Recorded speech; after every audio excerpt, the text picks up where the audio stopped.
Statistiquement parlant, votre mariage est en difficulté. Les chiffres ne sont pas de votre côté, car le CDC assure que 53% des mariages se terminent. 41% des mariages. Le mariage est comme une loterie, dit James Sexton. Probablement pas vous gagnez, mais si vous gagnez, ce que vous gagnez est si bon qu'il vaut la peine d'acheter un billet. Sexton est un avocat en divorce de New York et auteur du livre If You're in My Office, It's Too Late.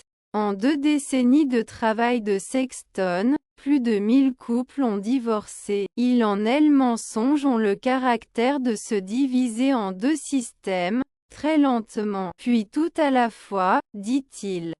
Tout comme les gens font faillite. Par conséquent, Sexton a été libéré, ce qui peut être utilisé dans tous les cas où ils sont dès que possible. Voici 6 façons de s'assurer que le mariage ne s'effondre pas, d'une avocate qui s'est distinguée avec un résultat de plus de 1000 couples au divorce. 1. N'arrêtez pas de communiquer. Bookcott Ombro Studio, Pexel est choquant, dit Sexton. À quelle fréquence la communication est la première chose, ce que nous décidons sur le mariage. Entre le stress de la vie quotidienne, la gestion des problèmes au travail, le transport des enfants d'une pratique à une autre, la visite de la belle famille et les vacances. Les couples mettent souvent la résolution des problèmes de côté. En fin de compte, comme le dit Sexton, ces problèmes vous rattraperont. Vous n'êtes pas honnête et direct les uns envers les autres sur ce qui se passe dans votre tête et votre cœur, dit-il.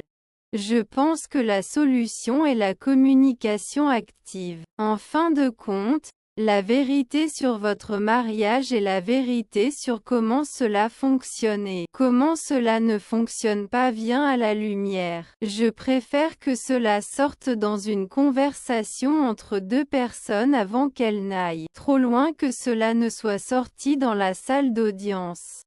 2. Arrêtez d'avaler vos sentiments. L'un des nombreux clichés qu'un homme marié entendit pendant ou près de son mariage et qu'il entend tout au long du mariage, est « femme heureuse, vie heureuse ».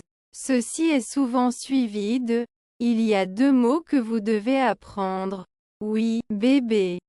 Bien que Sexton se rende compte que certains de ces proverbes font référence à l'idée de choisir ses propres batailles, il dit aussi qu'elles peuvent semer les graines des ennuis dans le mariage. Il y a une excellente recette pour créer du ressentiment entre les gens, dit-il, parce qu'ils disent en fait, avalez vos sentiments. Même si vous êtes malheureux, de quelque chose ou quelque chose ne vous convient pas, juste d'accord avec votre femme. Pour éviter ce piège, dit-il, il doit y avoir donner et prendre, où chaque personne sent que sa voix est entendue. C'est comme Chris Rock l'a dit dans son émission spéciale Netflix, parfois je dois jouer du tambourin, dit-il. Vous n'avez pas toujours besoin d'être le chanteur principal dans le mariage. Parfois, il suffit de jouer du tambourin. Connexe. Pour sauver le mariage, laissez aller ces 4 petites choses. 3. Laissez aller la routine ennuyeuse. J'ai récemment écrit Haroun Type dans lequel j'ai essentiellement déclaré qu'avec de bonnes intentions, les gens détruisent leur vie intime et leur mariage, suggère Sexton. La façon dont cela est décomposé est que dans un mariage monogame, les 2 partenaires savent ce que l'autre personne aime. Ils créent systématiquement et au fil des ans une sorte de paquet de plus grand succès qu'ils recréent lors d'une rencontre physique. Alors que la routine de la vie conjugale commence à se calmer et que la fenêtre de temps devient de plus en plus étroite, ces plus grands succès de la réunion sont précédents dans le calendrier dès que l'endroit apparaît. Maintenant, pensez à ce que vous venez de faire, dit Sexton. Avec de bonnes intentions, Vous avez maintenant une situation où vous et votre conjoint vous faites plus ou moins les mêmes choses les uns aux autres à peu près les mêmes jours ou nuits. En conséquence, l'intimité devient routinière, prévisible et, si les schémas ne changent pas au fil du temps, elle peut ne pas exister. La clé est de le remarquer et d'essayer de faire un changement grâce à, vous l'avez deviné, une meilleure communication. 4. Arrêtez d'essayer de suivre les autres les couples sur les médias sociaux. Les médias sociaux offrent un certain nombre de problèmes, mais ce que Sexton dit être le plus courant, c'est la représentation fausse de la vie et de la parentalité qu'ils vous montrent constamment. Il fut un temps où les modèles de mariage pour l'aujourd'hui, c'étaient leurs parents et leurs grands-parents, ou peut-être un couple heureux du quartier. Aujourd'hui, de nombreuses personnes façonnent leurs idées et leurs opinions en fonction de ce qu'elles voient sur Facebook et d'autres canaux de médias sociaux. Que sont les médias sociaux? Demande Sexton. C'est une publicité pour vous-même.